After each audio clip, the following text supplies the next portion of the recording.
20-25 घर के जो लोग बेघर हुए हैं उन लोगों को रहने का जगह कौन देगा? और जब गलती हुई है तो उसको सुधारना चाहिए था, ना कि किसी का घर उजाड़ना चाहिए था। इन पे नहीं पड़ा, ये पूरा आदिवासी समाज पे थप्पड़ पड़ा है।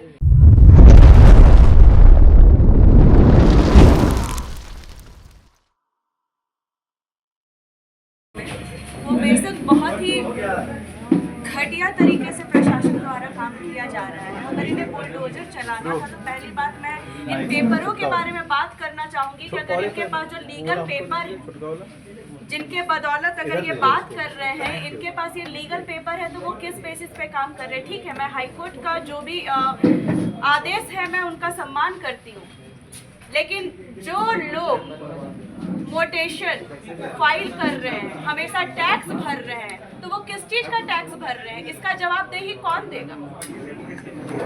अगर मैं यही कहती हूँ, अगर हमारी जो राज्य की सरकार है, अगर वो नेमरा जैसे गांव को रातों रात चमका सकती है, तो ये जो 20-25 घर के जो लोग बेघर हुए हैं उन लोगों को रहने का जगह कौन देगा?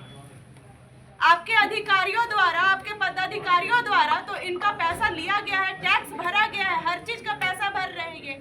जब जमीन बेची गई तो आप किस तरह से उसको बेच दिए, किस तरह से उसका पेपर रेडी करके दे दिए? पूछती हूँ मैं, और मैं यहाँ के सरकार को यही कहना चाहती हूँ कि जितने लोगों को आप इस ठंड के मौसम में घर से बेघर किए हैं, उनका पहले रहने का जगह आप पहले डिसाइड करते, उसके बाद इन लोगों का घर तोड़ते तो आपको कहीं ना कहीं से सम्मान ही मिलता। लेकिन आपने ये चीज को नहीं चुना, सीधा जाके उनका घर पे बुलडोजर चला दिया। ये बहुत ही बेहद खराब काम किया है आपने। और मैं आपको दिखाना चाहती हूँ कि ये जो हाईकोर्ट का जो पेपर है उसमें जो 57 जो पॉइंट है, इसमें ये भी लिखा गया है कि इस न्यायालय का यह भी मत है कि राजस्व अधिकारी द्वारा किराया रसीद जारी करने और गैर भार प्रमाण पत्र जारी करने या मानचित्र की स्वीकृति देने के संबंध में जो निर्णय लिया गया है, उसके संबंध में अगली सुनवाई की तारीख पर एक या दूसरे अधिकारी की संलिप्तता के बारे में उचित आदेश पारित किया जाएगा, ताकि भविष्य में ऐसी चीजें दोबारा ना हो।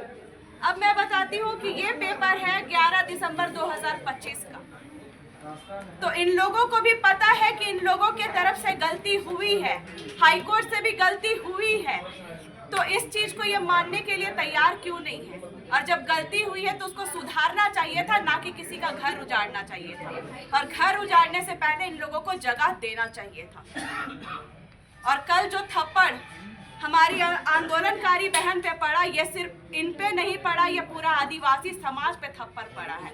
और जिस तरह इन लोग आज के समय में भी अगर कहते हैं कि ये लोग हाईकोर्ट के आदेश को इतना मानते हैं, संविधान को इतना मानते हैं, तो फिर पेशा कानून 1996 अधिनियम आज तक लागू क्यों नहीं हो रहा है? आदिवासियों की ही जमीन, जल जंगल जमीन और उनके हर चीज पे, उनके अस्मिता पे क्यों वार किया जा रहा है?